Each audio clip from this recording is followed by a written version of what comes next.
દીપાવલીના તહેવાર આવી રહ્યા છે ત્યારે એના પહેલે ધનતેરસ હોય, આ બીજા પ્રસંગે જો ઘણી મોટી સંખ્યામાં લોકો આ ખરીદી માટે માર્કેટમાં આવે છે ત્યારે સુરત શહેર પોલીસના અધિકારીઓ કર્મચારીઓ સારી રીતે બધી વ્યવસ્થા જળવાય, કોઈને સાથે કોઈ અઘટિત બનાવ નહીં બને જોઈએ અને છીની બનાવ નહીં બને તે સારું જોઈએ.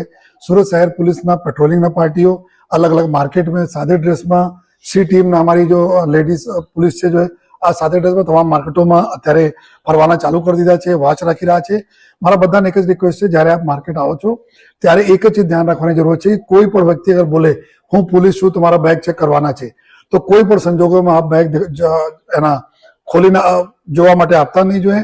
કોઈ પણ પોલીસ જોઈએ કોઈ દિવસ રાસ્તેમાં કોઈને બેગ ખોલાવતી નથી. અગર ક્યારે પણ કોઈ આવે તો આપ 112 નંબરને જાણ કરજો અથવા જેના બોલશો તમે પોલીસ સ્ટેશન ચલો. લેકિન કોઈ આ રીતે જો પોલીસના ભેસમાં કોઈ બી નકલી પોલીસ બનીને આવીને આપના બેગ ખોલીને પૈસા આપને સેરવી લે, આ પ્રકારના લોકોથી થોડા સાવચેતી રાખવાની જરૂર છે.